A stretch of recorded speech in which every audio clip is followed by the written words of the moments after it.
Bahrain is a monarchy. Qatar is a monarchy, right? So across the region, even Jordan and even Kuwait, they're all monarchies. Or you have authoritarian governments like in Lebanon, like in Iraq, or other places like Syria. Look at Turkey again. Turkey was a very different case. Turkey was known for its secular and modern credentials. Thanks to a legendary leader, Kemal Ataturk, who was a very close friend of Prime Minister Nehru, he led Turkey to become a modern, progressive state. It was secular until recently. But now, under right-wing extremist leaders like Recep Erdogan, Turkey has moved towards slightly conservative ideology. It is trying to emerge as a leader of the Muslim world. And it has taken up conservative religious ideology to compete with Saudi Arabia, to compete with Iran, which are the other major regional powers here. So you witness this kind of competition between these various countries, and with regard to their social structure and political structure, most of them are monarchies or authoritarian countries. They all, all the royal families, they control the business, the government. There are no democratic rights. There are orthodox laws in place, and this is something that defines West Asia. Now, when India is dealing with this region, we have to keep all these aspects in mind. It's not easy to deal with the region. It's extremely challenging, especially for India, because India has major interests in West Asia. We are heavily dependent on this region for several reasons. So to protect our interests, we have to walk a diplomatic tightrope. In circus, you might have seen a tightrope on which the performer, makes a balancing act of walking on the tightrope. That's exactly what India tries to do in West Asia. India is forced to do.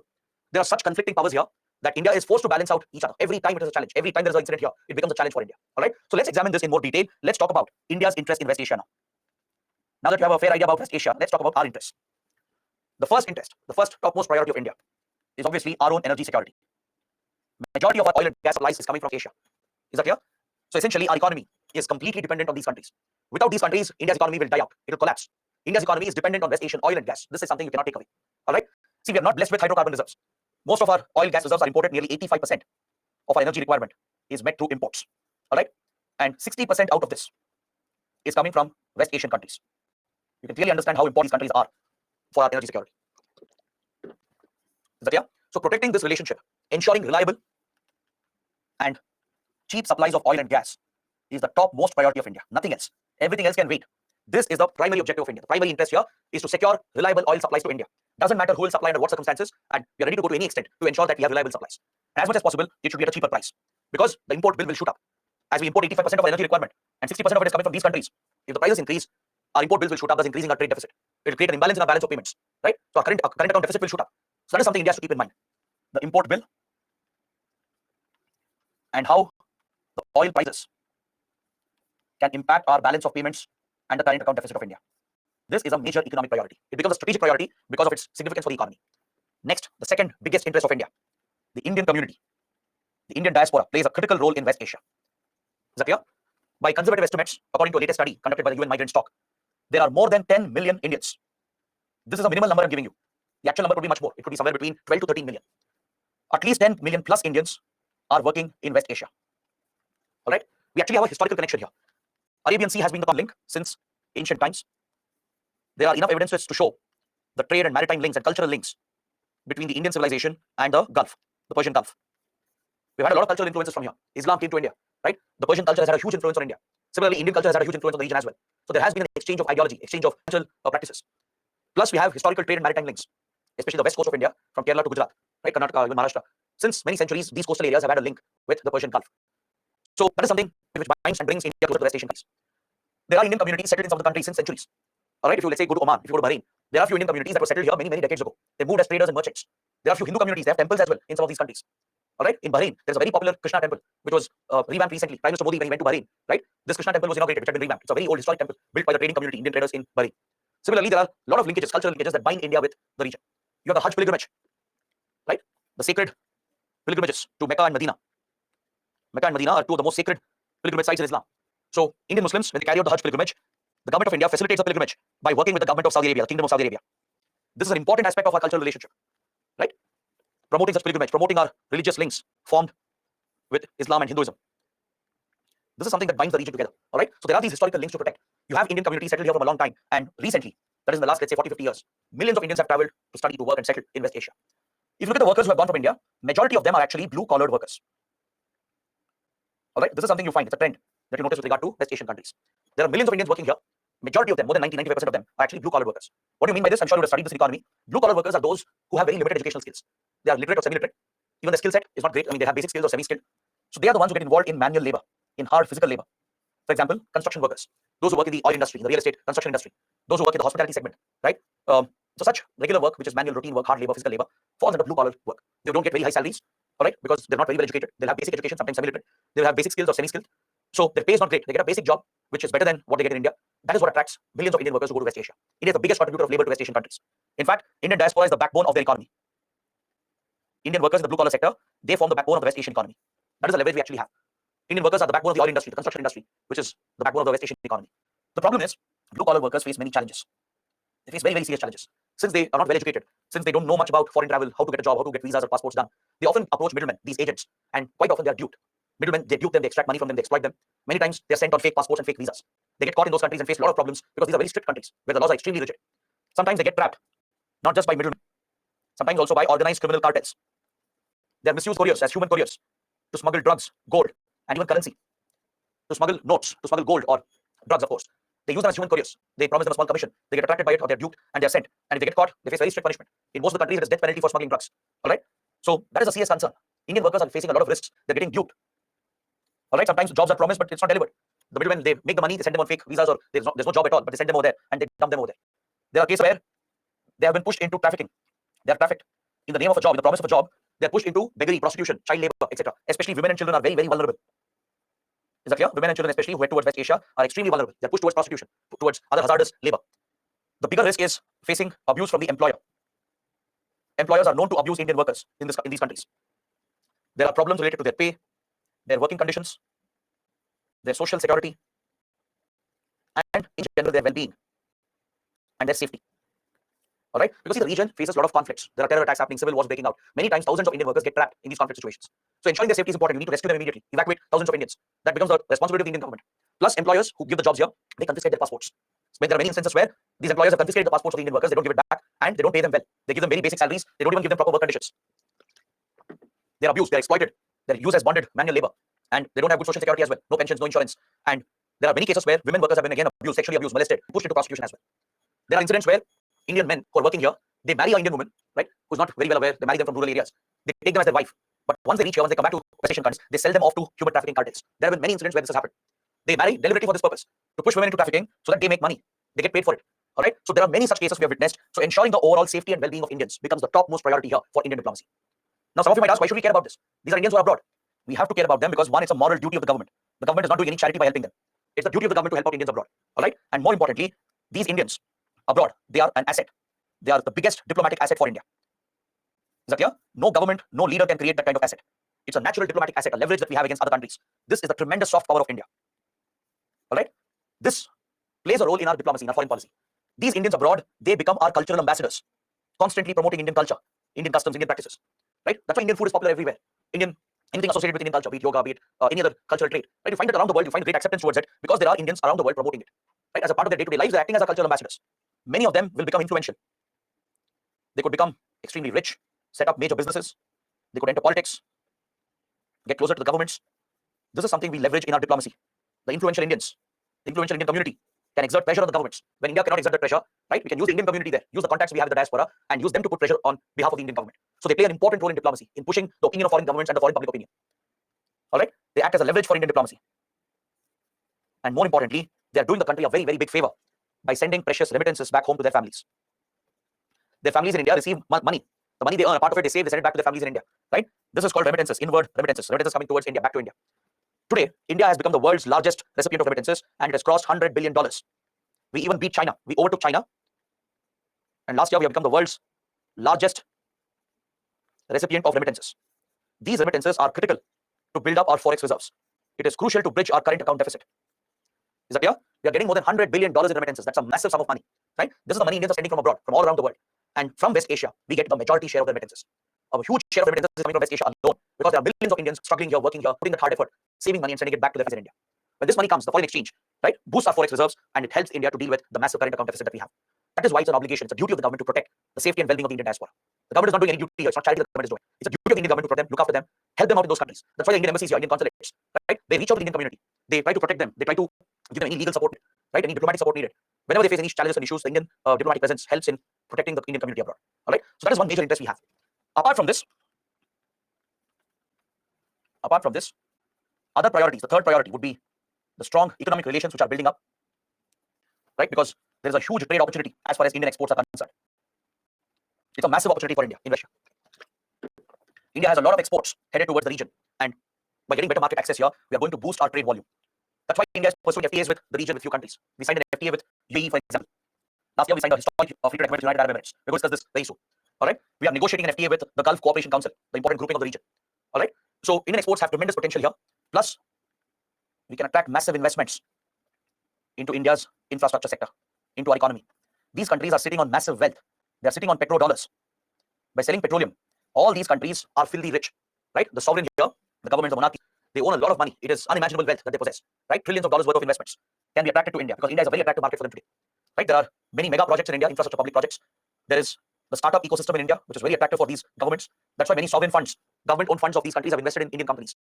All right. So India represents a great, attractive investment destination for them because they're just sitting on money. They can easily invest here and reap profits in the short to medium term. That is what India wants. India has a grand ambition to become a developed nation, to become a $5 trillion economy. To do that, we need investments in infrastructure, to create modern infrastructure. We are lacking funds, we're lacking money, finances. So West Asian countries can bridge the gap. Saudi Arabia, UAE, Qatar, Bahrain, they can bring the money to India to create the right infrastructure. So that is something we're really interested in. That's a priority for India. And finally, security and defense cooperation. This is another extremely important area, especially to terrorism and radicalism. This is a common concern. All right. Now here, let me explain something very, very important. See, for India, where does terrorism and radicalism emanate from? It mainly comes from our dear friend Pakistan. Correct? Pakistan is the source of the terror threat for India. Clear? This is something we've studied in detail.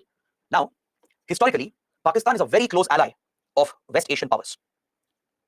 Pakistan has been extremely close to Saudi Arabia, UAE. These two have been the biggest backers of Pakistan for a very long time. Let's say from 1950s till 2010. The leaders of the region were always pro-Pakistan. Saudi Arabia, UAE are the leaders of the region, the leading powers. These important powers, along with other countries as well, they were always pro-Pakistan. So whenever Pakistan sponsored terrorism against India, whenever Pakistan brought up issues such as Kashmir or any other internal issue of India at the United Nations or at a grouping called OIC, Organization of Islamic Cooperation, at these platforms, these West Asian powers were always supporting Pakistan. Pakistan has this habit of nationalizing the Kashmir issue and India's internal issues. It tries to bring up these issues at UN and OIC, accuses India of human rights violations. Whenever Pakistan does, the biggest support for Pakistan was from Saudi Arabia and UAE. This was before 2010. This was a consistent trend. They would never say a word about Pakistan's sponsorship of terrorism. In fact, they've given a lot of funds to Pakistan. Saudi Arabia has the biggest financial supporter of Pakistan.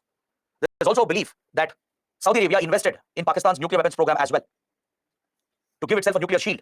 It's believed that the powers might have helped Pakistan develop nuclear weapons by supplying funds. All right, that is the kind of closeness they had.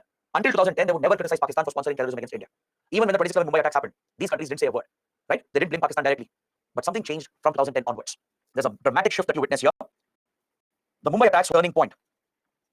The Mumbai attacks pushed US and Western countries and Israel to help India to a greater extent because their nationals were all targeted by Lashkar-e-Toiba. Israeli interests were attacked during the Mumbai attacks. A Jewish synagogue was attacked. American and European nationals were singled out by the Lashkar terrorists. So as this threat became very clear, by this time, India's cooperation had increased with Western countries. Finally, US started assisting India completely. Western countries, even Israel, started completely backing India in counterterrorism. This American pressure on Saudi Arabia, UAE, led to a historic visit by then Prime Minister Manmohan Singh. Prime Minister Manmohan Singh pursued a very important relationship with Saudi Arabia, and this led to the signing of the Riyadh Declaration. The Riyadh Declaration, signed in 2010, provided for a new era in the India-Saudi relations. It transformed India-Saudi relations. Is that clear? A new chapter was opened in India's ties with Arabia. Since then, Saudi Arabia became a strategic partner for India, an extremely close partner. And whatever Saudi Arabia does, it is followed by UAE, United Arab Emirates, because they are allies, they work together, they both have same policies. Because of the Mumbai attacks, because of increasing strategic and security ties between India and US, there was that American influence on Saudi Arabia to help India counter terrorism. Because see, Pakistan's ISI was using West Asian countries as a safe sanctuary for terror groups.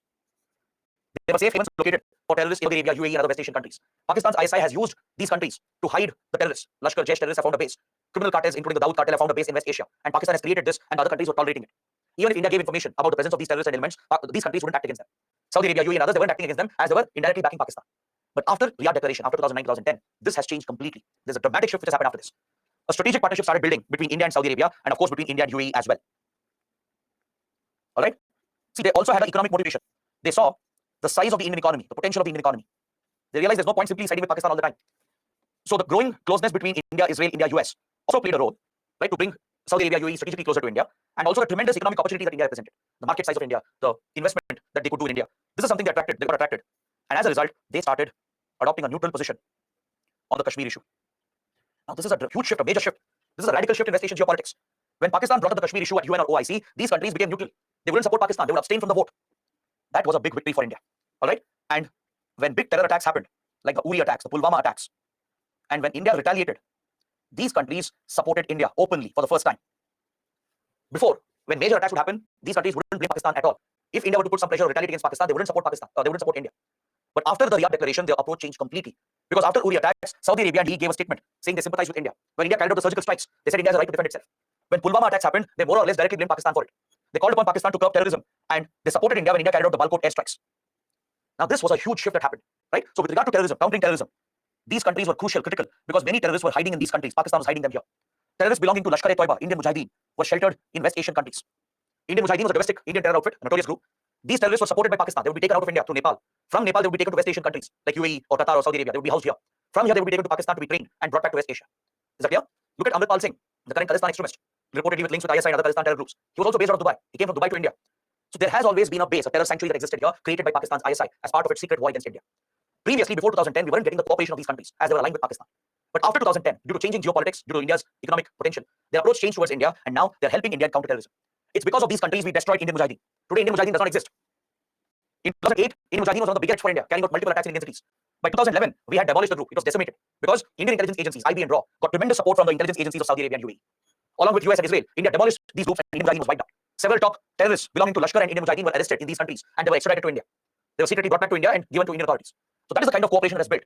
So strategic defense relations and security relations have built over the years, and this is the most important aspect of the relationship. It's a top priority for us. Is that clear? So these are the primary driving factors for India. Along with that, along with these 4 points, please remember these 4 points. Along with that, we are really interested in projecting our power, especially our maritime influence in the region. Because the other challenge we face here is from another dear friend of India, that is China. If Pakistan is one challenge, the other challenge as far as West Asia is concerned is China. China has tremendous influence today in West Asia. So protecting our own influence and competing with Chinese influence has become a challenge. There are many security threats over here. We have piracy. We have terrorism, which is a concern. This threatens our oil shipments. Right? We're importing oil and gas, which is crucial for the economy. These ships could be attacked by terrorists or pirates. That's a concern for India all the time. So we have a strong naval presence in this region. Indian Navy has a strong deployment in this region. Plus the evacuations I was talking about. Countries have been hit by wars and conflicts. India has been forced to evacuate of Indian nationals.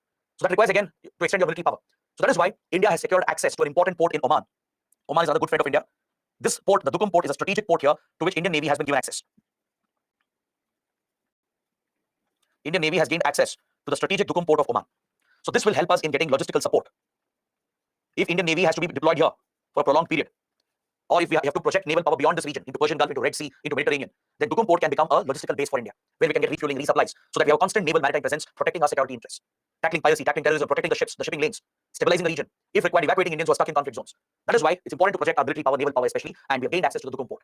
Just like we gained access to the Sabang port in Indonesia. Similarly, we have gained access to the Duqm port in Oman. All right? So that is a very, very important point that I wanted to make. So talking about our naval military influence, it's extremely crucial for India to stabilize these waters. Since our economy, our energy security is dependent on these waters and the ships that pass through these waters, we have to protect the choke points. India has to play a role in stabilizing and securing the choke points. All right? From Strait of Hormuz to Bab el-Mandeb Strait. These are linked to our economy and security. This is something we've studied from the very first class. The Hormuz Strait over here, Bab el-Mandeb Strait over here. Both the choke points are extremely important for India as it is directly relevant for our energy supplies and our trade with the rest of the world. The Bab el-Mandeb Strait is crucial for India's trade with Europe. Hormuz Strait is critical for energy supplies coming from the Persian Gulf countries towards India. And the same region is hit by multiple security threats. Piracy, terrorism, and conflicts and civil wars. So stabilizing these waters, securing them is the topmost priority for India, the biggest military priority here. That is why the Indian Navy and even the Indian Air Force and the Indian Army have a clear agenda. They have a very well-defined task for them. The naval presence of India is extremely important to stabilize the shipping lanes. We frequently visit the Gulf ports. We carry out naval exercises. We have important military exercises as well with these countries. We share intelligence. We work together. All right? It's because of this extended diplomatic military presence of India that we have been able to successfully carry out many evacuations in the past. So today, India is seen as a global leader when it comes to conducting successful mass evacuations. There have been many instances where Indians have been stuck in large numbers in foreign countries. For example, during the Gulf War, the Kuwait War of 1990, when Saddam Hussein had invaded Kuwait, right? And it triggered the Gulf War between US and Iraq. Thousands of Indians were trapped in Iraq and Kuwait, and we had to bring them back to safety. Almost 1,90,000 Indians were brought back to an airlift that was organized by the government of India. These evacuations are very, very complicated missions. It's a logistical nightmare. Logistically, these evacuations are extremely complex.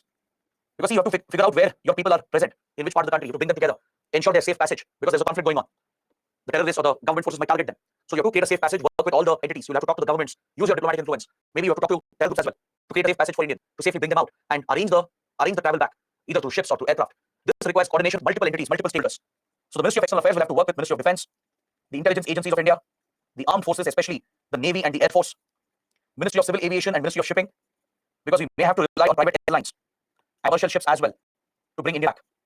When you're evacuating thousands, lakhs of people, right, you can't pull it off without the support of all the other institutions. So India has a history of such successful evacuation. I'm sure some of you have seen the movie Airlift, right? It's loosely inspired by the Kuwait Airlift. Of course, the movie largely moves away from what really happened. It's a very false depiction of what really happened, but the government of India played a critical role in securing a passage for Indians through Iraq and Kuwait. In the middle of the war, we worked out a safe passage for Indians and they were brought back in large numbers. This held a world record for the biggest ever human evacuation. Until recently, this airlift, the Kuwait airlift, was the biggest ever human evacuation in recent times or in the history of mankind. Right? So we've done this repeatedly again and again. Back then, India's then Minister I.K. Gujral, right? He was quite close to India, was actually very close to Saddam Hussein. Iraq was our top oil supplier. Even today, Iraq is the top oil supplier. India had good relations with Saddam Hussein. We used that influence. Even with Kuwait, India was close. We worked with both the parties, especially with the help of Saddam Hussein. We created a safe passage for Indians. All right. Then Lebanon went through a civil war in 2006. Thousands of Indians were stuck in Lebanon. Luckily for India, 3 Indian naval ships were coming through Mediterranean Sea at the right time. Indian Navy was participating in a military exercise in Europe with European navies. They were coming back to India. They were about to pass the Suez Canal in Mediterranean when the civil war broke out in Lebanon. Lebanon is very close to Suez Canal. Immediately, the naval ships were diverted towards Israel and Lebanon, and Indian Navy evacuated all the Indian nationals along with nationals from friendly countries. There were Sri Lankans, Nepalis, Bangladeshis, and Maldivians who were stuck. We helped them out as well. We brought them back safely from the civil war, and it was called Operation Sukuk. Then Libya went through a civil war in 2011. The Arab Spring movement, which was a revolutionary movement that spread across Middle region, right? It destroyed the Libyan government, brought down Muammar Gaddafi, the then dictator of Libya. So as Libya descended into a civil war, and as Western countries were intervening here, around 15,000 Indians were stuck, mostly women who were nurses. India had a huge task to evacuate. For more than 15,000 Indian workers were stuck. So Indian Navy was dispatched to Libya. Libya is very far away. It's in North Africa, right? Indian Navy was dispatched, and along with that, commercial airlines and commercial ships were also used to bring Indians back safely under Operation Safe Homecoming. Another big operation was in Yemen in 2014. When Houthi rebels ran over the country, 5,000 Indians were stuck in Yemen. Indian Navy carried out Operation Rahat to bring them back. And we also brought back around 5 to another 6,000 foreign nationals as well. In fact, India was the first responder in Yemen. Even big powers like US, European countries, couldn't reach out. They all asked India to help. Indian Navy help bring out their nationals as well. So India not only helped our own citizens, we helped many foreign nationals, including from developed countries. We saved more than 10 to 15,000 people from here, and it was a major operation for India. We've done the same in Afghanistan, in Ukraine. When Afghanistan was taken over by Taliban, India carried out Operation Devi Shakti. When thousands of Indians were stuck in Ukraine, we carried out Operation Ganga. Right? So India has a history of experience in such evacuations. But the biggest ever evacuation India did was during the pandemic. When the pandemic broke out, lakhs and lakhs of Indians were stuck around the world at airports and in other countries, waiting to come back to India. The lockdown restrictions, the travel restrictions, weren't allowing any international air travel. It was completely suspended for several months. So during this time, we created an air bubble arrangement and launched the Vande Bharat mission along Operation Samudra Setu. This has to be the world's biggest evacuation today. Overtook India's previous record. Kuwait airlift was the biggest evacuation, where more than 1 lakh Indians were brought back. But under Vande Bharat and Operation Samudra Setu, we brought back lakhs and lakhs, millions of Indians were brought back. It was a long-term mission which went on for almost 2 years from around the world. Samudra Setu was a sea-based mission focused on just few countries like Maldives, then a few West Asian countries.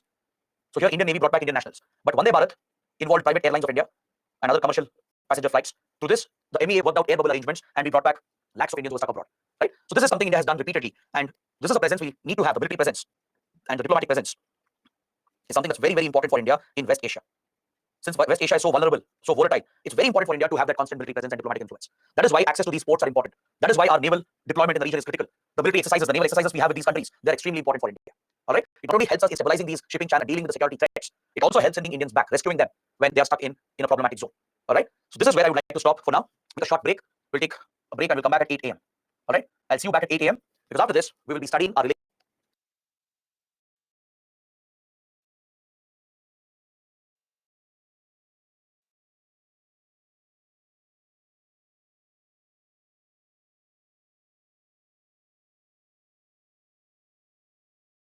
India was more concerned about.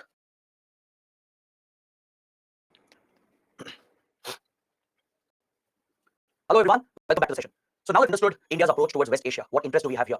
We even understood how Saudi Arabia, UAE changed their approach towards India. It's the right time to talk about our relations with UAE and Saudi Arabia.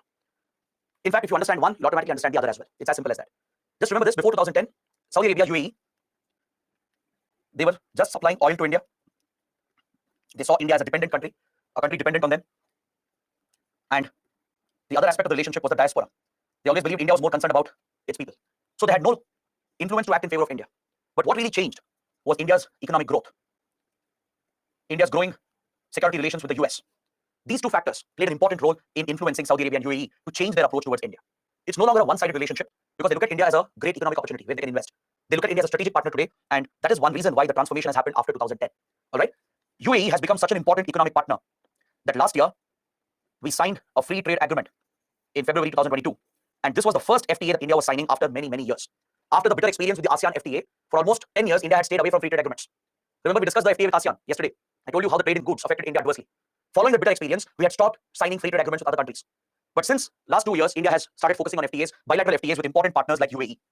In West Asia, UAE is a very, very important trade partner for India. Extremely important for our economy. And it's not just India which is dependent on UAE. Even UAE has a dependency on India. So we have seen a major transformation happen, and last year a free trade agreement was signed. Prior to this, in 2017, the two countries elevated their relations to the strategic partnership level. They signed the comprehensive strategic partnership agreement. Previously, this was never thought about. It was inconceivable for India UAE to have such close strategic relations. But after 2010, after the Riyadh Declaration was signed between India and Saudi Arabia, it pushed UAE also to get closer to India. In 2017, the Crown Prince of UAE was invited to be the chief guest for our Republic Day parade. I've already told you, the chief guest of the Republic Day parade sends out a symbolic message. The message is that India is going to prioritize our relations with this country for the next 1 year. For example, this year we invited the Egyptian president, which means we'll prioritize India-Egypt relations. We had invited all the 10 leaders of ASEAN countries a few years before, which meant we will prioritize our ties with Southeast Asia. Similarly, in 2017, Crown Prince of UAE was invited to India. During his visit, many important agreements were signed, including the elevation of our relations to strategic partnership level. From here onwards, UAE has become a very big investor in India. It's investing in the Indian economy heavily, and this is very much needed for India. The biggest transformation that you see is in the security and defense domain. As I already explained, UAE and as well as Saudi Arabia, they always had a pro-Pakistan approach, especially with regard to terrorism and Pakistan's activities at UN and OIC. On all these issues, they were always supporting Pakistan. If Pakistan brought up Kashmir issue, they would vote in favor of Pakistan. They would vote against India. If Pakistan brought up any issue at OIC against India, they would support Pakistan. They wouldn't criticize Pakistan for sponsoring terrorism. They wouldn't help India to tackle the safe havens that existed in their countries for terrorism. That's why terror groups like Indian Mujahideen, Lashkar-e-Toiba, they flourished in these countries with the help of Pakistan's ISI. But after 2010, after the Riyadh Declaration was signed, you see a complete transformation in India's relations with Saudi Arabia and UAE. A truly strategic partnership has developed with focus on security relations and defense relations. These countries are not only cooperating with India, they're not only sharing intelligence, they've not only helped in countering the terror outfits operating in their countries, but they've also sympathized with India. That is what is more important. When the recent Pathankot, Uri attacks, Pulwama attacks happened, these countries, they criticized Pakistan. They supported India. When India retaliated with surgical strikes, they expressed public support for India. This had never happened in the past. This is the transformation you see in the last 13 to 14 years. We brought down groups like Indian Mujahideen because of the help given by Saudi Arabia and UAE. We shared intelligence with them. They helped us in surveillance. They arrested some of these individuals, and many were handed over to India. Abdul Karim Tunda, Abdul Sattar, these were top terrorists India wanted. Pakistan was sheltering them in these countries.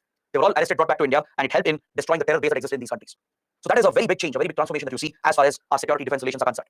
Today, India and UAE are working together to counter radicalization and the misuse of religion, especially the rise of Islamic State, has been a common threat for India and UAE. So in 2015, when Modi visited UAE, they set up an initiative to counter radicalization, to counter the misuse of religion. We even have an important military exercise. Please write down the name. In prelims, you can expect questions on bilateral military exercises. Desert Eagle is an exercise between Indian Air Force and the UAE Air Force. We even have a naval exercise with UAE. All right? It's not very regular, but we do have a naval exercise with UAE as well. Similarly, with Oman, we have military exercises. We have a naval and an Air Force exercise with Oman. All right? These military exercises are very, very important to project India's military influence in the strategic West Asia region. We have signed agreements on maritime security, defense cooperation, counter-terrorism, and that is how we have become strategic partners today. We are even considering defense imports from UAE and joint defense production as well. UAE produces an assault rifle, which the Indian forces are interested in. We are negotiating a possible deal through which UAE will transfer the technology to India and will produce those rifles in India for the Indian security forces. So that is under consideration. That's a proposal which we are working on. There's also a proposal to collaborate in the civil nuclear space. We have signed an agreement with UAE because UAE wants to set up nuclear reactors. It wants to invest in nuclear energy going forward. So India can collaborate, India can help UAE in this regard. We even have a collaboration in the space sector. ISRO has been helping UAE to launch satellites into orbit. So across these strategic areas, collaboration has come up between India and UAE. In the counter-terror domain, security, defense, maritime security, space, nuclear energy. These are critical areas where India and UAE are working together. With regard to our economic relations, there's no doubt that UAE is one of our most important partners because it is India's third largest trading partner.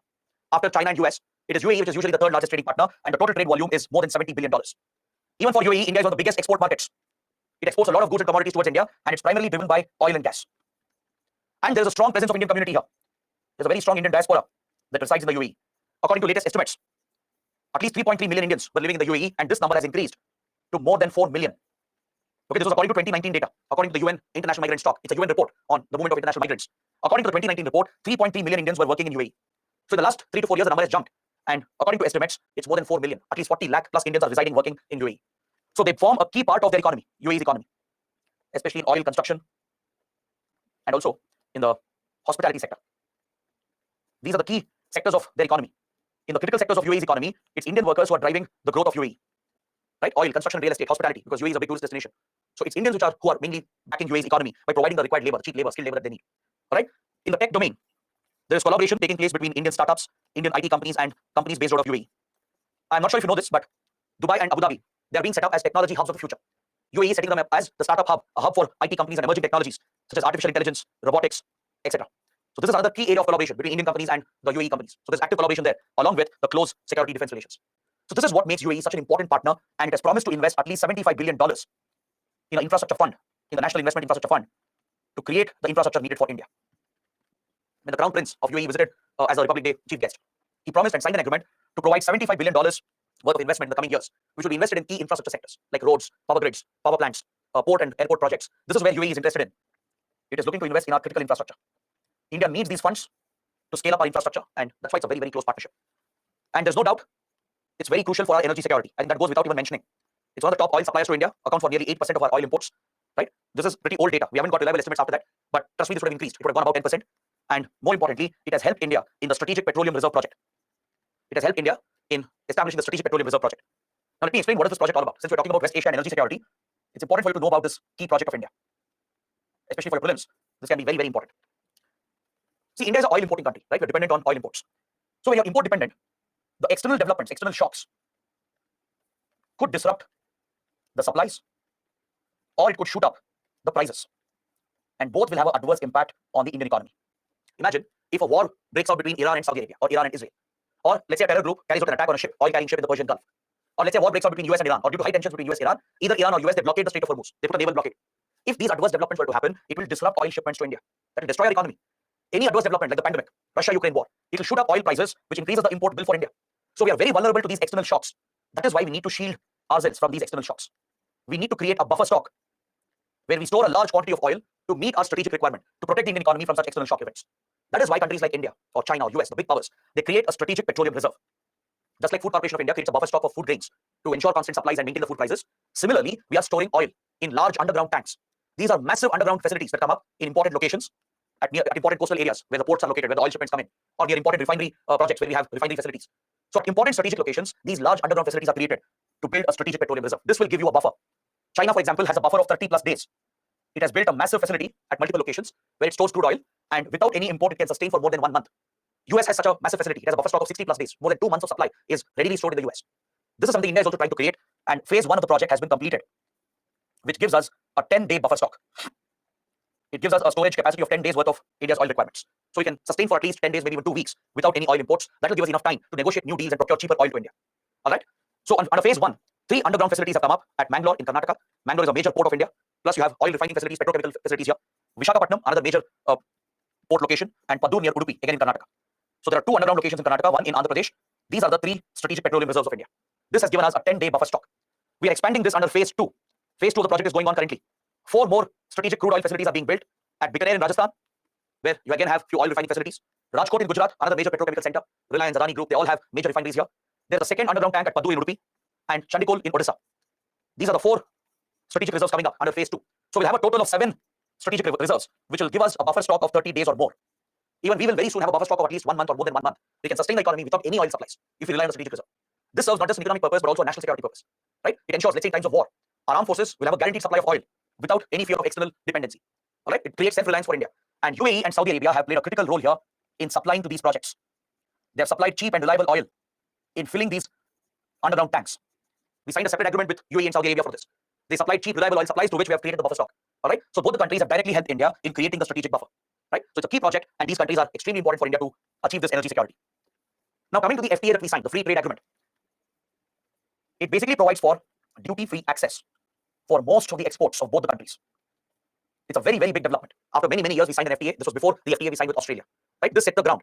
After we signed this FTA with UAE, we became more confident, went ahead and signed another FTA with Australia. Now we are negotiating such FTAs with Canada, with UK, with European Union and the others.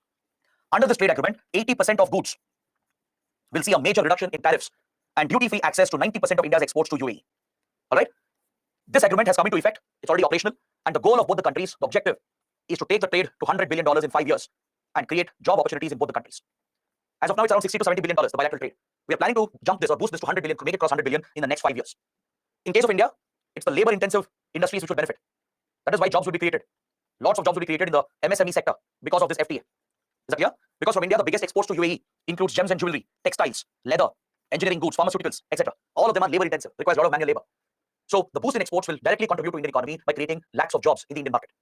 India is a major supplier of gems and jewelry to UAE. UAE is a huge market for gold and jewelry items, right? I'm sure many of you know that West Asian gold is relatively cheaper. That's why gold is often smuggled to India, where we have higher taxes on gold. But through the trade agreement, we are destroying gold smuggling, because there will be almost duty-free access to some of the gold imports and gems and jewelry. The raw material will be taken from UAE, it will come to India. India is the hub of jewelry making, be it gold, be it diamonds, right? We are the hub of jewelry making. We will make the finished products and we'll send it back to UAE, where it will be sold in the UAE market, right? So that is the arrangement. It's mutually beneficial. We'll import duty-free gold from here. It will help in destroying smuggling from West Asia, make finished goods and send it back to UAE through the duty-free route again. So it will benefit both the sides, boost the exports, create more jobs. It will benefit all these industries in India, and that is why this trade agreement is extremely important. All right. If you look at the diaspora, the West Asian diaspora is crucial, as I told you earlier. They are sending more than half the remittances we are getting. Please note down this point. It's a very, very important fact for prelims.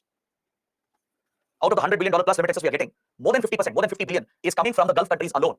With all the Gulf countries combined, the 10 million plus Indians who are working here, they are sending more than $50 billion every year in remittances. So if UPSC asks you a question, which region contributes the highest to our remittances, inward remittances? The answer is the Gulf region, the Persian Gulf, the West Asia region. According to some old estimates, there were 8 billion Indians here, but this number has gone up to 10 to 12 billion Indians right now. All right. These are the number of Indians who are working here, and almost 4 million are in the UAE alone. And it's the top source of remittances to India. Usually, amongst all the countries, UAE is the biggest source. Around $13 to $15 billion comes from UAE to India. So no wonder India is very, very interested to protect the Indian laborers by signing labor agreements with these countries. We negotiate labor agreements with them to protect the Indian workers. As I told you, most of them are blue-collar workers. They get exploited, they get abused. They don't get right salaries. They don't have any social security, no insurance, no pensions. So India works with these governments. We sign labor agreements with them so that they're given the basic protection, so that they're not exploited by the middlemen. They're not abused by the employers. They're paid the right salaries and given social security. This is something we strive for. And India has signed some labor agreements with UAE and other Gulf countries to protect the Indian workers. So this is again a key part of the relationship. Indian workers play a key role in their economy. Now, you take Qatar, for example. Recently, Qatar hosted the football World Cup, the FIFA World Cup. And the workers who built the infrastructure in Qatar, majority of them were Indian workers. Of course, there are from other countries as well, like Pakistan, Philippines, Bangladesh, Nepal, and Sri Lanka as well. All these countries contribute cheap labor to West Asian countries. All right, a lot of workers come from Philippines, Pakistan, Sri Lanka, and Nepal and Bangladesh. But the top supplier is India. Qatar also is dependent on Indian labor in the construction sector, especially, also in the oil sector. That is why it's crucial to protect our Indian community. That's why the government, the Indian embassies here, they are very proactive. They build very good ties with the Indian community, with the governments, ensure that Indian people here who are working, who are residing here, they have safe conditions, their interests are protected. All right. We have a exactly similar relationship with Saudi Arabia. In fact, there's nothing unique. It's the same. That's why I spoke about UAE first. Because as I told you, these two are allies. Saudi Arabia is the leader. Whatever Saudi decides, it will decide it together with UAE. They work together. UAE will follow the same approach. All right. So if you understand the relations with UAE, it's exactly the same with Saudi Arabia. Because Saudi Arabia would have allowed this to happen. It would have taken a call to get closer to India. UAE would have been consulted. And both of them, they work together. They usually follow a similar foreign policy. Both are allies of the US. Both have become closer to Israel. All right. So that is the geopolitical equation in the region. And this is actually helping India. If you look at the Saudi relations with India, the transformation was after the Riyadh Declaration. Before this, Saudi Arabia was pro-Pakistan entirely. Now, they're taking a middle ground. All right. So that is the change that has happened. It's not that Saudi Arabia, UAE don't support Pakistan anymore. Pakistan is their all-weather friend. They'll never give up on Pakistan. The good thing for India is they've become more neutral. They're taking a neutral stand. When, let's say, Kashmir issue is brought up at UN or OIC, they abstain. That's a middle path. They're being neutral here. That is enough for India. We don't want them to be supporting India. That's fine. Just taking a neutral stand in itself is a message that Pakistan no longer has that kind of support in West Asia. India has clearly replaced Pakistan in West Asia. That is the lesson we can draw from that. So the Riyadh Declaration was a landmark agreement that Prime Minister Manmohan Singh signed with the King of Saudi Arabia. It was a huge achievement for the government of India. It transformed our relations from a very transactional economic relationship to a strategic partnership. So Saudi Arabia is the second largest supplier of crude oil in most of the years. All right. Iraq is usually the top supplier. It comes at the first position, followed by Saudi Arabia at the second position. But this year there's a change. Russia has become the second top supplier. And Saudi has slipped to third position. But these are the top three suppliers to India. All right. Iraq is the topmost supplier in most of the years. Usually it was Saudi, but this time Russia has replaced it because Russia was selling discounted oil. It was selling oil and gas at a discounted price to avoid the sanctions and to generate revenue to fund the war. So India bypassed the Western sanctions. We were one of the biggest buyers of Russian oil and gas, and hence Russia has become the second top supplier for the last year. All right. So almost 18 to 20% of our energy requirement is met by Saudi Arabia alone. It's clearly the biggest supplier, one of the biggest supplier. It has helped complete our strategic petroleum reserve project along with United Arab Emirates, and it's one of the largest trading partners for India. Both have a significant trading relationship. It's not just oil imports anymore. India exports a lot of commodities on which Saudi Arabia is dependent. All right, leather, furniture, engineering equipment, gems and jewelry again. All these products are exported from India. And even drugs, a lot of Indian drugs, they reach the West Asian market. So Indian pharma companies are playing a big role in pushing our diplomatic interests because that gives us a leverage. It gives us a leverage in these countries. So we have a very strong trading relationship, and the Indian community is at the center of this economic relationship. There's a strong Indian community here as well, at least 4 million strong. And the biggest aspect of the cultural relationship is the Hajj pilgrimage to Mecca and Medina, right, which brings India and Saudi Arabia closer in the cultural domain. So the Indian community again is working mainly in the oil sector and in construction and also in hospitality. Most of them are blue-collar workers. They do face some problems. They do face challenges in Saudi Arabia. So we'll discuss that. What kind of problems have they faced? How India tries to help them out. So that is something which is very important in this relationship. But if you look at the energy relations, the economic relations based on energy imports, Saudi Arabia's Aramco has become very, very eager to invest in India. Many of you would have heard about Aramco. It's one of the world's largest companies. It's the largest oil company in the world. And amongst all companies, it's one of the largest companies as well. All right, after Apple, Aramco has to be the biggest company in the world. Right? It's definitely the top three. This is a state-owned company. It's owned by the government, the Kingdom of Saudi Arabia. The royal family, the sheikhs, they own Aramco. It's their company. All right. This is the biggest oil company in the world, and it's very interested in investing in the oil sector of India. I don't know if you know this. India is actually becoming one of the big petrochemical exporting nations. Even though we are a big importer of crude oil and gas, right? We're dependent on imports. The products we produce from the petrochemical industry, we can export them. We will re-export this to other countries. And today, India is emerging as a petrochemical hub. Companies like Reliance, Adani Group, and others are setting up India as a petrochemical hub. And Saudi Arabia, UAE are very, very interested to tie up with India in this regard. In fact, a couple of years ago, there was a proposed deal between Aramco and India's biggest petrochemical company, Reliance Industries Limited. It was supposed to happen, but at the last minute, the deal failed. Aramco was supposed to invest in Reliance Industries, but at the last minute, the deal fell apart. But still, despite the failure of this deal, Aramco is looking at setting up a refinery, a petrochemical project of around $44 billion in Maharashtra. This would be the largest greenfield refinery project in India. So Aramco wants to directly enter the Indian market, tie up with Indian companies, set up petrochemical plants in India, refineries in India, and thus help India scale up its petrochemical industry. This will help both the sides, right? It will help Saudi oil exports. It will help India to boost its petrochemical exports. It is mutually beneficial while guaranteeing our energy security. So that is the kind of close relations we have in the economic domain. Plus, Saudi Arabia, which is an extremely rich country, can bring in the required investments for India, especially in infrastructure. It can bring in a lot of FDI. It's already a major investor. The sovereign funds, which are owned by the government, which are actually owned by the royal families here, they are investing through the sovereign fund into India. That shows their confidence in the Indian market. That shows they have faith in the Indian market, in India's growth story, and they want to benefit from this. So they're looking to finance India's growth story, fund the development of India. And this is critical for us to create the right infrastructure. But of course, the biggest change has to be the change that Saudi Arabia has shown towards Pakistan and India. Right? Let me not repeat this point. I've already explained this a couple of times. You know what kind of shift has happened. With regard to terrorism, Saudi Arabia is working with India, sharing intelligence, running operations. It is criticizing Pakistan as well when needed, especially when there's a big attack on India. They have asked Pakistan to curb terrorism. And especially when India has retaliated by conducting strikes, surgical strikes, Saudi Arabia sympathized with India, defended India's right to protect itself. This is a massive change. It clearly shows the strategic relations that have developed. And even on Kashmir issue, they are taking a neutral stand. This is more than enough for India. At UN and OIC, Saudi Arabia and UAE are taking a neutral stand. They're abstaining from the vote. They're no longer supporting Pakistan. So this is the massive shift that you see in our relations with these important powers. All right? But of course, Saudi relations with Pakistan continues. This is still a source of concern for us. I'll explain why. See, even if Saudi and India get close to each other, you cannot break Saudi-Pakistan relations entirely. All right? Because see, Pakistan is the only Muslim nuclear power in the world. Back in the 80s, 1980s, it was believed that Saudi Arabia was funding Pakistan's nuclear program to ensure that it has access to a nuclear weapon if required, due to its rivalry with Iran, due to the possible concerns that might come from Israel. There was a report, it was widely believed in the strategic community, that Saudi Arabia has control over Pakistan's nuclear program by funding the nuclear program. Of late, this is not the biggest concern. Saudi Arabia has not shown any interest to directly procure the nuclear weapon. Right now, the bigger concern is the sponsorship of radical madrasas, which are playing a role in the rise of extremism in South Asia. This remains a concern which has not been addressed. As Saudi Arabia wants to emerge as a leader of the Muslim world, it is misusing religion. It is misinterpreting religion, promoting radical ideologies for geopolitics. Again, the problem is not with religion itself. It's governments like Saudi Arabia which are misusing, misinterpreting religion. Saudi Arabia is known to support Wahhabism and Salafism, which are extreme radical ideologies, and it has no place in actual Islam. But these governments have deliberately promoted radicalism to breed terrorism, which destabilizes the region and allows them to dominate the geopolitics of the world. It's known that Saudi Arabia funds Pakistan, especially now that Pakistan is going through economic crisis. It's very dependent on economic financial support from Saudi Arabia and UAE. So they keep providing the financial support. And a lot of this money will reach radical elements and extremist forces. That is something that worries India. Not just in Pakistan, even in Afghanistan, in Bangladesh, in Sri Lanka, Maldives, even in Myanmar. We have seen instances where radical madrasas and extremist groups are being funded. The money traces back to the Saudi kingdom. This remains a source of concern for India, because the terrorism here, the extremism that exists in South Asia, eventually affects India. Yes, Pakistan is behind it, but the money comes from Saudi Arabia, part of it at least. So this remains a concern which has not been addressed. Then with regard to our diaspora as well, we have some issues with regard to the well-being of the Indian community, the well-being of the Indian workers. We want Saudi Arabia to ensure that the laborers are protected. That is a primary concern. And Saudi Arabia came out with a law called Nitakat. Recently, it came out with a law called Nitakat, which means Saudiization. Under this, Saudi companies have been mandated through law to give priority to Saudi citizens in employment. All right? And it creates a quota system. It creates a quota system for the foreign migrant workers. This policy of Saudi Arabia affects the opportunities available for Indian workers, and hence India has been concerned about the Nitakat law. All right? See, Saudi Arabia has every right to prioritize its own people for jobs and employment. There's nothing wrong with that. Every sovereign country has that right. India can't interfere. We can't say why they're prioritizing their own citizens. That can't be done. For example, India also prioritizes our own citizens in employment, right? So there's a specific law in Saudi Arabia, the Nitakat law. It mandates the Saudi companies to first prioritize Saudi citizens as far as employment is concerned. Majority jobs should be given to Saudi people. This is fine. We don't have issues with this. Our concern is with the quota.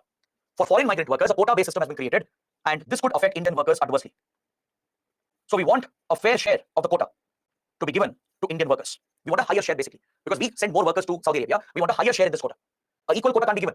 If equal quota is given to, let's say, Pakistan, Philippines, Nepal, and India, if all of them send equal number of workers, that will adversely affect India, because we are sending more people actually. There are more participants from India. So India is asking for a higher share. We want preferential treatment for Indian workers within the quota system. This is where we are exerting diplomatic influence, trying to convince Saudi Arabia to give opportunities, more opportunities to Indian workers. So that is one issue related to the diaspora community. All right. So this essentially explains our ties with the major Sunni powers of West Asia, Saudi Arabia and UAE. If you understand this, it's more than enough. You will not get a question on Qatar or Bahrain or Kuwait or Oman. That will not be asked. Those are smaller countries. Saudi Arabia, UAE are the leaders of the Sunni world. Our primary relations in West Asia is with these two countries. If you understand this, it's more than sufficient. Now, I would like to talk about two important regional groupings. there are two important organizations, multilateral organizations based out of West Asia. The first one is the GCC, the Gulf Cooperation Council. It is essentially a political economic grouping, all right, of all the Arab states except for Iraq. It basically brings the Sunni powers together under the leadership of Saudi Arabia and UAE. The major Sunni powers have formed this group. So look at the map. Look at the map that I've added here, the next slide. It will help you understand who are the members of this important grouping. This group is led by Saudi Arabia, the leader of the Sunni world, along with United Arab Emirates, and includes other Sunni powers such as Oman, Kuwait, Bahrain, and Qatar. All right. So these are the member states. Please remember this. The GCC is a regional grouping, a political economic grouping, similar to European Union or ASEAN or SAARC or BIMSTEC. It's a political economic union meant for promoting political ties, diplomatic relations, and boost economic relations between them. Internally, they have created a free market for themselves. All right. So India has very good relations with this group, the GCC. Since we are close to the Sunni powers, we naturally have close ties with the group as well, and we are negotiating a free trade agreement with the GCC. With the GCC, India is parallelly negotiating an FTA. There is a proposal. We are working on it. So in the future, we might establish such an agreement, and this would be crucial because these countries are the biggest oil suppliers to India. They are home to a very large Indian community. Automatically, if an FTA is signed with the GCC, it will boost our relations. It could bring more investments to India. It could boost tourism as well between both the sides. A lot of Indians visit these countries for tourism, right? India could also become an attractive tourist destination for these countries as well. So that is something we are considering, we are keeping in mind. So we are very close to the GCC, especially from an economy point of view. The GCC is very important. All right. So just know the basic facts. It's enough. This is a prelims topic, not for your mains. Such groupings are always important for your prelims. It's a grouping of the Persian Gulf region, right? That brings all the Sunni powers together, and the members are Bahrain, Kuwait, Oman, Qatar, and Saudi and UAE. Next, another important grouping based out of West Asia is the OIC, or Organization of Islamic Cooperation. Let's see what this group is all about. The OIC, it represents the Muslim world. It's a grouping of around 57 countries formed in 1969, and it brings together countries with a significant Muslim population. All right, it's not just Muslim majority countries. Any country with a significant Muslim population can become a member of this group. The objective of the group is to act as a collective representative voice of the Muslim community, to protect the interests of the Muslim states, the Muslim community, safeguard their interests, and to promote international peace and harmony, to counter radicalism, to counter Islamophobia, which is quite prevalent around the world, to spread the right message. Right? That is the primary purpose of this group called Organization of Islamic Cooperation. So if you look at the map here, you can understand who are the members. See, here you need not remember every member, not needed. It's impossible to by heart 57 members of a group. UPSC will not ask such a question. If you know what is the purpose of the group, how many members are there, when was it set up, and what is the problem India has with OIC, that is enough for your prelims and mains. So there are many countries from West Asia and South Asia. All the Muslim majority countries are obviously members, like Pakistan, Saudi Arabia, UAE, then of course Iran, Iraq, Turkey, all these are major members, even Maldives, right? There are a few African countries in East Africa, in West and North Africa. All these are Muslim majority nations, or at least they have a significant Muslim population. The Central Asian countries, right? Others like Russia and few others, Thailand, they have observer status here. Indonesia, which has one of the world's largest Muslim population, and few countries here in South America, where laborers were transported with the British during the indentured labor system. So primarily the countries here are West Asian powers, many Asian Muslim countries, and African countries. The primary objective of the group, as I told you, is to represent the Muslim community, act as a global voice for the Muslim community, to protect their interests, ensure their well-being, to ensure that their interests are protected and the right message is spread, to counter Islamophobia, and to spread the message of peace and harmony. So OIC says it wants to counter the radical groups which are misusing religion. All right. But however, it has ended up creating a huge problem for India because at OIC, Pakistan creates a challenge for India. Pakistan is a key member, one of the most powerful members of OIC. It has enough support and influence of various countries. And with their support, it targets India at the global level. Whenever there are problems in Kashmir, which Pakistan itself would have initiated or triggered, right? Pakistan is known to instigate violence and rebellions. If Indian forces retaliate, if there are injuries and deaths among civilians, these issues are immediately highlighted by Pakistan at the OIC. All right? Any unrest leading to civilian casualties, if there are civilian casualties, injuries and deaths, especially women and children, right? Those issues are immediately brought up by Pakistan at OIC, and it accuses India of human rights violations. Next, the changes that India did recently to J&K. The special status under Article 370 was revoked by India. J&K was reorganized, and its political status was changed to a union territory. Two union territories were created by breaking the state of J&K. Such issues, which affects Pakistan, are brought up at OIC to target India.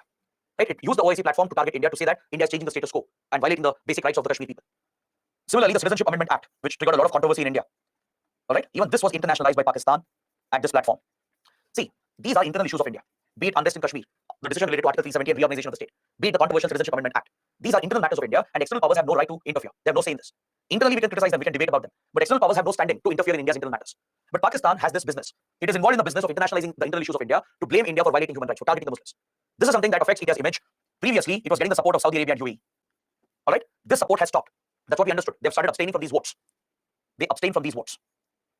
So now, Pakistan's support is mainly from other partners, such as Turkey, Iran, and Malaysia. These major powers have started supporting Pakistan. All right? Whenever Pakistan targets India at OIC, The countries which back Pakistan, the major Muslim powers which back Pakistan, are Turkey, Iran, and Malaysia. Turkey is doing this because it has moved towards more right-wing ideology. Under the current president, Recep Erdogan, he has made the country more conservative, pushed right-wing politics, pushed towards more conservative radical ideology, and Turkey is looking to come up as a leader of the Muslim world. Previously, Turkey was a modern secular state, right? But Recep Erdogan has made it a conservative state, promoting right-wing extreme ideology and projecting Turkey as a leader of the Muslim world. So here, Turkey is competing with powers like Saudi Arabia and Iran. That is the reason why it supports Pakistan to show as if it's standing up for Muslim issues. All right. Something similar is happening in Malaysia. Malaysia is actually a good friend of India. Malaysia, Turkey, both were good friends of India. They didn't have any personal problems with India. All right. Since they want to emerge as leaders of the Muslim world for internal political reasons, they're backing Pakistan. In Malaysia as well, there has been a swing towards right-wing politics, more conservative, orthodox politics, where religion has become more important. Malaysia wants to show that it cares about Muslim interests, and that is why it supports Pakistan on the Kashmir issue, not because it has problems with India. But India has taken offense to this, obviously. India has retaliated against Turkey and Malaysia, and we have actually downgraded relations with both of them. We cut off our trade, especially in some key segments. Malaysia is a major exporter of palm oil to India, right? We have placed restrictions on palm oil imports from Malaysia. Similarly, India's export of wheat and other key commodities to Turkey and Malaysia has been brought down.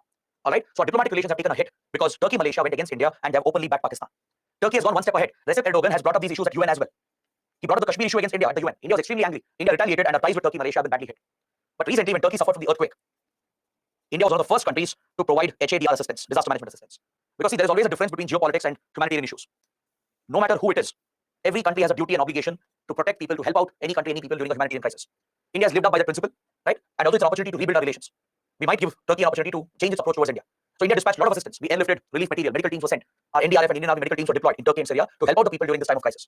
Because no country should be playing geopolitics during a humanitarian crisis. So India has done the right thing. This is India's tradition as well. Even if it's Pakistan, even if there's a major disaster in Pakistan, India would be ready to help out Pakistan if things are right. So that is an opportunity as well. Maybe going forward, Turkey might change its approach because India gave a lot of assistance to Turkey during the earthquake. But Iran has retaliated against India for an entirely different reason. Iran was a very good friend, a very close strategic partner for India. But some recent issues have affected the relationship. It is India which made a mistake. India hurt the relationship. Iran was very angry with it, and hence it has been retaliating against India by supporting Pakistan on the Kashmir issue. All right. Later, when we come to Iran topic, there I'll explain this in detail. Not now. Let's look at the details later. We'll come to it under India-Iran relations. We'll understand why India-Iran relations have been affected in the last few years. Or else Iran is actually a good friend. It wouldn't target India. It has always maintained good ties with India, especially in the last 20, 30 years. Iran is a very important strategic partner. But our ties have been affected due to certain reasons, and that is something we'll discuss under India-Iran chapter. All right. So this is what you should know about the OIC. Now you guys might have one doubt. India has the world's second largest Muslim population. Why doesn't India become a member of OIC? Right? That way we can defend ourselves. We can fight back against Pakistan's accusations. India actually has tried. We have tried multiple times. Even now, India is eager to become a member of OIC. Because see, we have a legitimate claim. We are one of the world's largest Muslim communities in the world. So we have a legitimate right to become a member of OIC. We have applied as well. But Pakistan is blocking the membership. Pakistan is the problem again because it doesn't want India to have a voice at OIC. If India becomes a member, we can raise our voice. We can counter Pakistan's allegations and put Pakistan back. Blame Pakistan for sponsoring terrorism. So that is why Pakistan is using its influence to block India from entering OIC as a member. Understood? But we will keep trying. We'll take the help of Saudi Arabia and UAE and other countries, and we will try to get membership at OIC. That's an ongoing effort. So if you know these key points, it's more than enough as far as the Sunni powers and the groupings of this region are concerned. Now I'm left with two last topics here to close West Asia. One is India-Israel, which we'll try to complete today. And last would be Iran, India-Iran. That we can pick it up tomorrow, along with Central Asia. So before I start with India-Israel, I would like to take all your doubts, all your questions. Let's look at the questions and then I'll proceed with India-Israel.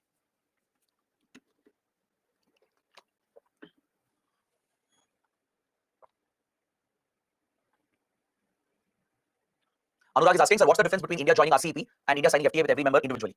There's a huge difference. See, when you sign individual FTAs like with Australia, it applies only for India, Australia. We have a FTA with Japan, right? Those are individual FTAs. But if you're part of an entire group of FTAs, then all countries will have a free trade arrangement between them, right? In RCEP, all the 15 countries who are part of it, they have free access to all the countries. So Japan's exports to China, to Australia, to Southeast Asia, all these exports will benefit from the free trade agreement. Whereas India has separate FTAs with Japan, with Southeast Asia. We have an FTA with Malaysia as well, right? We have an FTA with Australia. So those are standalone agreements that will benefit only the two countries that are involved.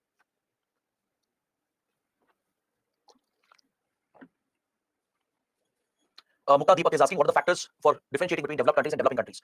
See, there is no exact definition as such, as to which is a developed country or developing country, but there is a scale which is kept by World Bank. World Bank has a methodology through which it classifies countries as developed industrialized nations, as developing emerging economies, and least developed countries. This is dependent on a number of factors: your GDP, the development indicators of your country, the socio-economic development indicators, the extent of industrialization. All these factors play a role. Your per capita income. These key parameters are monitored. Based on this, countries are classified as developed, developing and emerging, least developed countries, etc. Priyanka is asking, I want to know the history of sanctions. What do you mean by history of sanctions? You have to be specific. Sanctions against which country? Sanctions are nothing but economic cutoff, economic boycott of a country, right? Trade and all financial relations with the country will be boycotted, will be cut off entirely. That is what we mean by sanctions.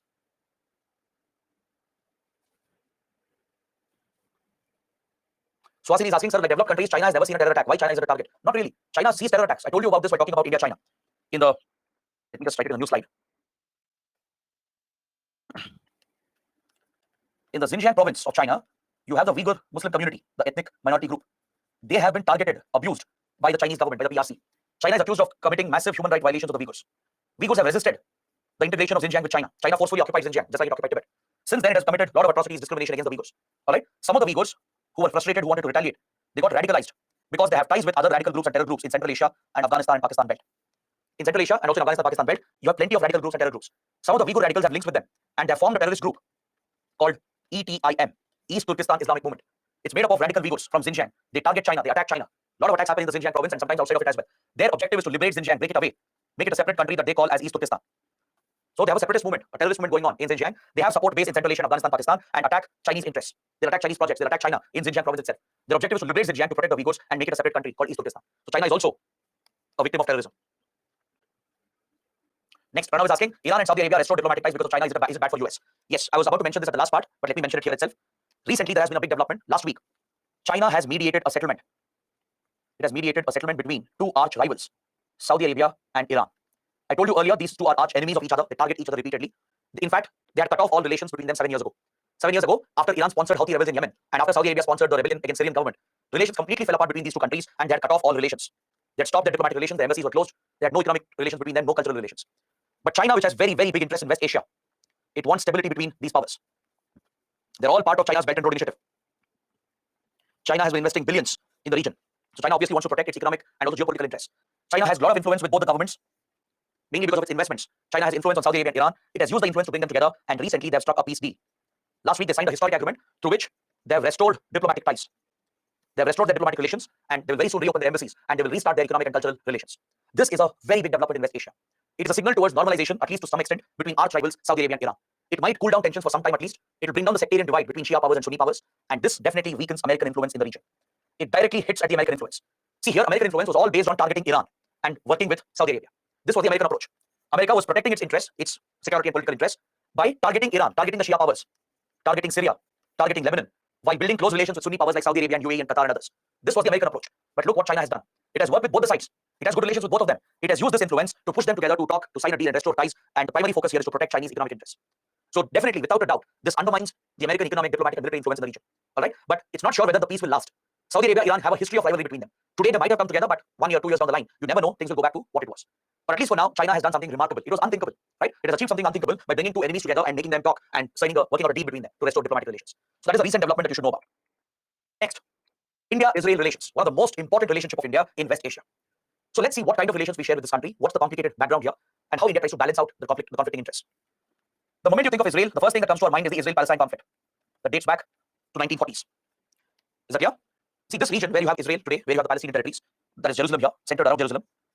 Jerusalem is a sacred city, one of the most sacred cities in the world. It's the birthplace of all your Abrahamic religions, that is Christianity, Islam, and Judaism, or Judaism. These three religions have a common origin, right? They have a common patriarch, that is Abraham. That's why they're called Abrahamic religions. The Jews here have faced historical oppression, historical discrimination. There have been religious wars, right? Whereas Christianity and Islam grew and spread from here around the world. Judaism got stuck. The Jews especially got stuck. They have been repeatedly targeted during the religious conflicts. They have been targeted by outside powers as well, since ancient medieval times. By the Roman Empire, the Ottoman Turks, right? The Persians. They've all targeted the Jews. They were driven out of Jerusalem. So centuries ago, the Jews lost their homeland. They were pushed out. This became the homeland of Palestinian Muslims. Over centuries, during medieval times, the Jews moved mainly to Europe, right? They became like a nomadic group moving from place to place. But wherever they went, they were targeted. They faced discrimination. They were always seen as outsiders. And also the thing is, the Jews are quite smart people generally. There's a stereotype that exists here. The Jews, they succeed very quickly in science, in technology, in politics, in business. So they make a good name for themselves very quickly. And this is not liked by the local people, right? Local native Europeans, they didn't like the Jews because of their quick rise to power and influence. This led to a stereotyping of the Jews and a outcast treatment against the Jews. And you all know what happened during the World Wars. What Nazi Germany did, what Adolf Hitler did by building hatred against the Jewish community, right? The rise of Nazism, the rise of right-wing extremism under Hitler, the fascist rise, it was powered by building hatred against the Jewish community, by targeting the minority group, by blaming them for all the problems of the country, right? This propaganda that was built led to not just discrimination, but targeted violence against the community. Eventually, the Nazi state, with the help of its people, with the help of these extremist fascist leaders, they would target and exterminate the Jews. You would have heard about the Holocaust, the genocide which happened in 1930s, 1940s, where Jews were slaughtered in mass numbers. Millions of Jews were slaughtered across Europe under Nazi Germany. This was the most brutal phase in Jewish history. So from centuries, they have been suffering, right? They've been thrown out of their homeland. Of course, these are historical wars. In today's times, you can't rectify them. But of course, the community has faced a lot of persecution. There's no doubt. But what really happened during the modern times is something that's very painful for the Jewish community. So in the midst of this, some of the Jews who wanted to protect the community, who wanted to create an identity for themselves,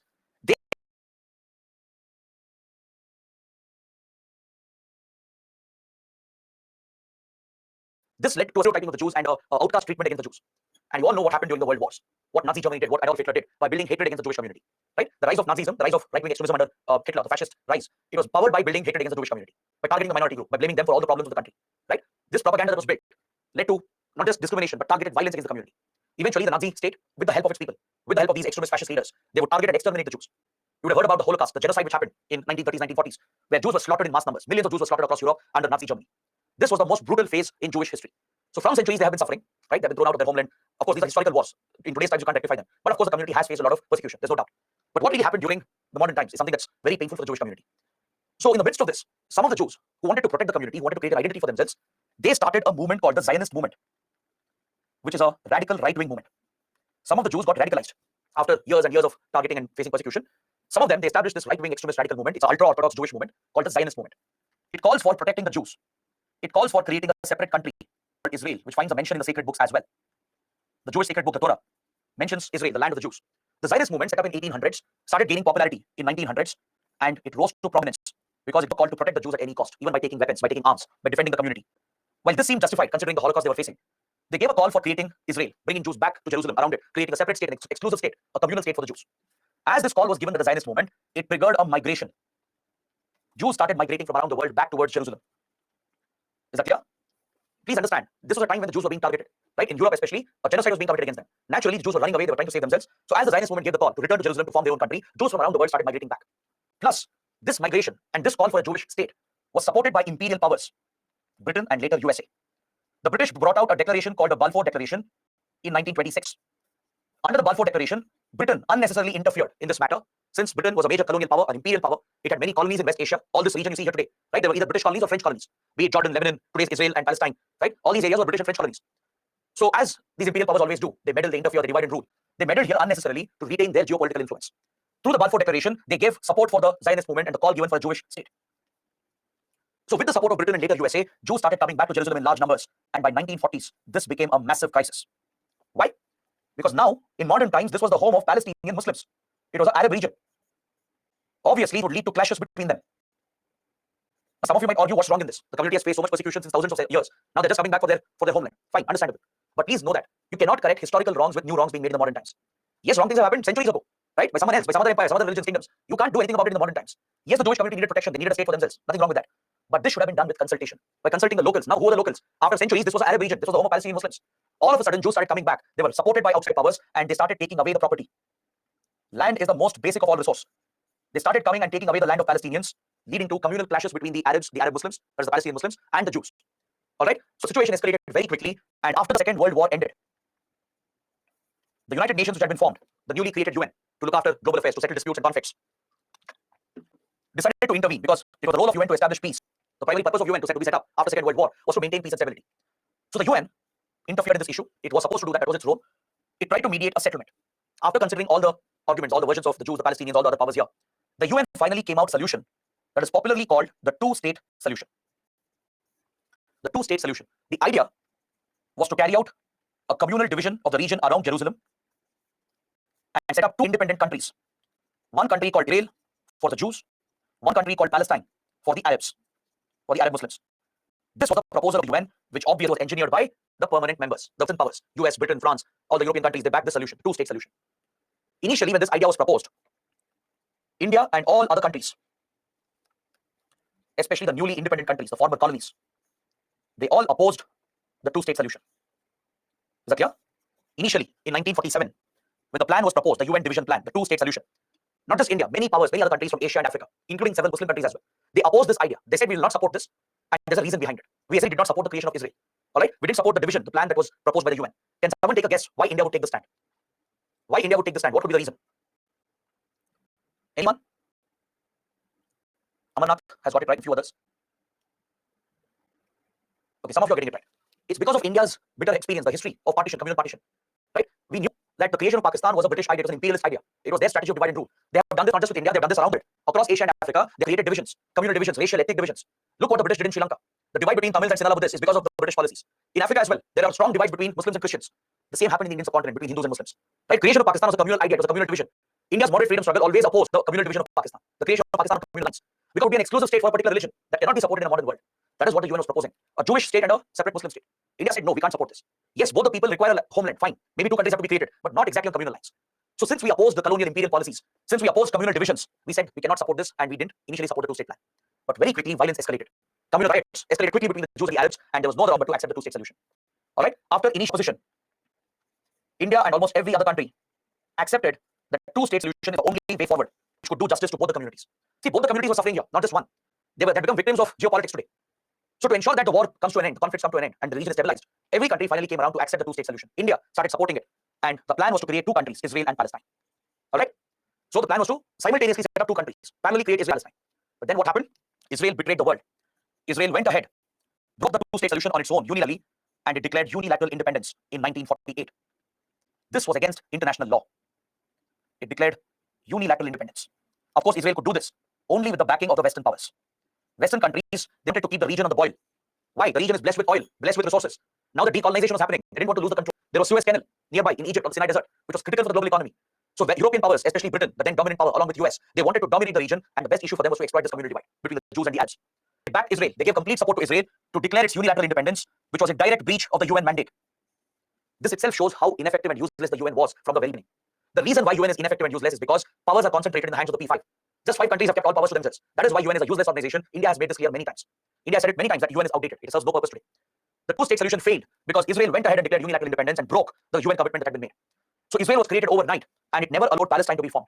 Very quickly, Israel captured Palestinian territories, reduced Palestinian areas to a very small pocket, and thus took away the rights of Palestinians. Till date, Palestinians don't have their own country. Till date, the conflict continues as Palestinians fight against Israel for independence, and this has given rise to terrorism. Some Palestinians have taken up terrorism to target Israel, and Israel retaliates against this, leading to almost permanent violence in the region. When Israel declared independence in 1948, most of the countries, including India, did not recognize this country. We were critical of Israel. We said Israel does not exist. We don't recognize Israel. Why? Because it had created itself illegally by breaking the international law. It broke the promise of a two-state solution, and for 2 years, from 1948 to 1950, India did not recognize the creation of Israel. Not just India, most other countries in Asia and Africa, they did not recognize Israel because of the way in which it created itself. It broke the law, broke the two-state solution. Till date, it has not been implemented. Took away the Palestinian rights, snatched Palestinian territories illegally. It still occupies Palestinian land, and hence India decided not to recognize Israel. This was an ideological stand in the initial years, because see, obviously we were just coming out of the horrors of partition and the freedom struggle, right? We had a very humiliating experience with colonial rule, with imperial policies. So there was no way India could agree with what was happening. So this was an ideological position India took in the initial 2 years. Then, in 1950, Israel became a reality. You couldn't deny the existence of Israel. It became a very strong military power and firmly established its borders and territorial control. Because in 1948, when Israel declared this independence, all the Arab countries, they declared war against Israel. Since Israel was violating Palestinian rights, it was occupying Palestinian land. To protect the Palestinian Arabs, all the Arab Muslim countries, they declared a joint war against Israel in 1948, the first war of the region. All right? All Arab countries, they forgot the Sunni-Shia divide. Across the MENA region, Middle East, North Africa region, from the Persian Gulf, from Oman, Saudi Arabia, till Morocco, all across this belt, Middle East, North Africa belt, all the Muslim countries, they backed this war against Israel, and they started supporting the liberation of Palestine.